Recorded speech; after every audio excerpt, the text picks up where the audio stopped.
ಬಂಧುಗಳೇ, ನಾನು ಇವತ್ತು ಬೆಳಗ್ಗೆ ನಮ್ಮ ಚನ್ನಪಟ್ಟಣದ ಕುಡಿನೀರು ಕಟ್ಟೆ ಬಳಿ ಹೋಗ್ತಾ ಇದ್ದಾಗ ಒಬ್ಬ ಬಡ ನಿರ್ಗತಿಕ ಕಲಾವಿದ ವ್ಯಕ್ತಿ ದಾರಿನಲ್ಲಿ ಹೋಗ್ತಾ ಇದ್ದ. ಅವನ ಕೈನಲ್ಲಿ ಅವನೇ ನಿರ್ಮಿಸಿಕೊಂಡಿದ್ದಂಥ ಒಂದು ತಂತಿವಾದ್ಯ ಇತ್ತು.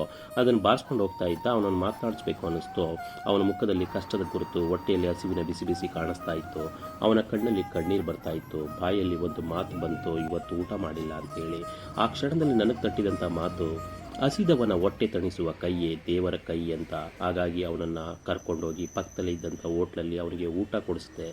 ಅವನು ತೃಪ್ತಿಯಿಂದ ತಿಂದಾಗ ನನ್ನ ಹೃದಯದಲ್ಲಿ ನಿಜವಾದ ಸಂತೋಷ ತುಂಬಿ ಬಂತು. ಬಂಧುಗಳೇ, ಮಾನವೀಯತೆ ನಿಜವಾದ ಧರ್ಮ ಅಲ್ವಾ?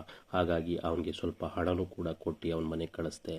ನಮ್ಮ ಹುಟ್ಟಿದ ಊರು ಸ್ವಂತ ಊರು ಚಿಕ್ಕಬಳ್ಳಾಪುರ. ಆಮೇಲೆ ಬಂದು ಸೇರ್ಕೊಂಡಿರೋದು ಎಲ್ಲಿ ಅಬ್ಬೂರಲ್ಲಿ ಗೌರ್ಮೆಂಟಿಂದ ಮನೆ ಸೇರ್ಕೊಟ್ಟಿರೋದು ಅಬ್ಬೂರಲ್ಲಿ. ಹೆತ್ತಿ ಮಕ್ಕಳೆಲ್ಲ ದುಡ್ಡು ಸತ್ತೋಗ್ಬಿಟ್ಟವ್ರೆ. ಹೆಂಡತಿ ಮಕ್ಕಳಿದ್ದಾರಾ? ಸತ್ತೋಗ್ಬಿಟ್ಟಿದ್ದಾರಾ? ಒಬ್ಬನೇ ಇರೋದು. ಈಗ ಎಲ್ಲಿ ತಟಕೆರ್ಲಿದ್ದೀರಾ? ತಟಕೆರ್ಲಿ ವಾಸ.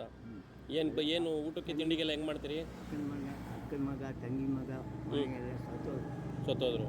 ಈ ಊಟ ತಿಂಡಿಗೆಲ್ಲ ಏನ್ ಮಾಡ್ತೀರಿ? ಖಾಲಿ ಬೀದಿಗೆ ಬೈಸ್ಕೊಂಡು ಹೋಗ್ತಾರೆ. ಬೀದಿಗೆ ಕೊಡಿಸೋ ಮಾಡ್ತಾರೆ ಹೋಟ್ಲುಗಳಲ್ಲಿ ಅಲ್ಲಿ ಇಲ್ಲಿ ಬೇರೆಯವರು ಯಾರು ಅದು ತಗೊಂಡು ಊಟ ಮಾಡ್ತೀರಿ? ಸ್ನಾನ ಮಾಡೋಕ್ಕಿಲ್ವಾ?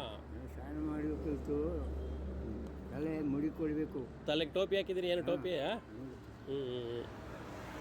ಅದಕ್ಕೆ ಮುಡಿ ಮಾಡಿ. ಶಿವರಾಜು, ಹೆಸರು ಶಿವರಾಜು. ಹಾವು ಹಿಡಿಯೋನು ಶಿವರಾಜು. ನೀವು ಹಾವು ಹಿಡಿತೀರಿ? ಹಾವು ಕಚ್ಚಿ ಔಷಧಿನ ಕೊಡ್ತೀರಿ? ಬುಲ್ಕಲ್ ಪಲ್ಕಲ್ ಔಷಧಿ ಕೊಡ್ತೀನಿ. ಕೈ ಕಾಲು ಮುಡ್ಕೊಂಡು ಬರ್ತಾರೆ. ಬನ್ನಿ, ಊಟ ಕೊಡಿಸ್ತೀನಿ. ಊಟ ಮಾಡೋಣ ಅಂತ ಬನ್ನಿ. ಒಳಿತು ಮಾಡು ಮನ್ಸ, ನೀ ಇರೋದು 3 ದಿವಸ.